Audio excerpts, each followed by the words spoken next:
বছরের শুরুতেই দুঃসংবাদ বিনোদন জগতে। প্রয়াত শাস্ত্রীয় সঙ্গীত শিল্পী ওস্তাদ রশিদ খান 9 জানুয়ারি 2024 মঙ্গলবার শহরের একটি বেসরকারি হাসপাতাল পিয়ারলেস হাসপাতালে বিকেল 3:45 নাগাদ শেষ নিঃশ্বাস ত্যাগ করেন। নভেম্বরের শেষ থেকে হসপিটালে চিকিৎসাধীন ছিলেন তিনি। এদিন শারীরিক অবস্থার হঠাৎ অবনতি হওয়ায় ভেন্টিলেটর সাপোর্ট দেওয়া হয় সঙ্গীত শিল্পীকে, কিন্তু শেষ রক্ষা হল না। সঙ্গীত জগতের এই নক্ষত্র পতনে শোকের ছায়া নেমে এসেছে বিনোদন জগৎ তথা গোটা দেশে। মৃত্যুকালে তার বয়স হয়েছিল মাত্র 55 বছর।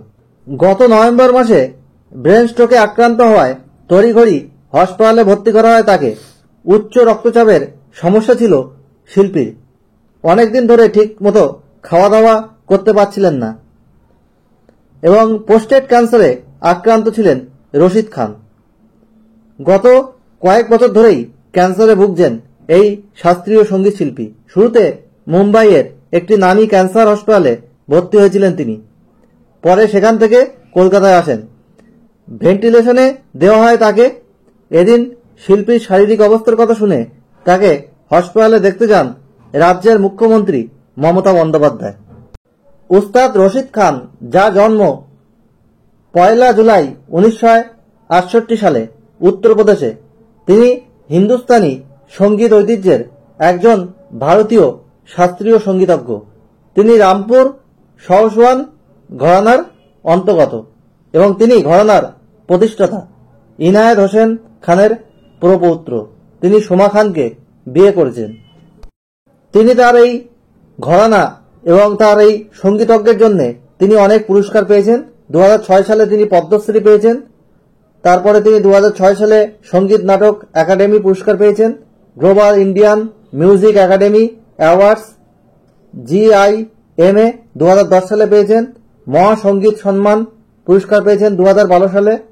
মির্চি মিউজিক অ্যাওয়ার্ডস 2013 সালে পেয়েছেন এবং তিনি পদ্মভূষণ 2022 সালে পেয়েছেন। শাস্ত্রীয় সঙ্গীতে তার বিপুল পরিচিতি, এটা সকলেরই জানা।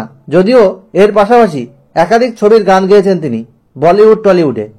বলিউডে তিনি যে ছবির গানগুলো গেয়েছেন, জব উই মেট, কৃষ্ণা, হাম দিল দে চুকে সনম, মাই নেম ইজ খান, রাজ 3 মতো ছবিতে গান গেয়েছেন। আর টলিউডের মিতিন মাসি, বাপি বাড়ি যা, কাদম্বরীর মতো বাংলা ছবিতেও রয়েছে তার গান। এই প্রতিভাবান শিল্পীর অকাল প্রয়াণে আমরা সবাই শোকাহত। তিনি যেখানেই থাকুন ভালো থাকুন, এটাই আমাদের কাম্য।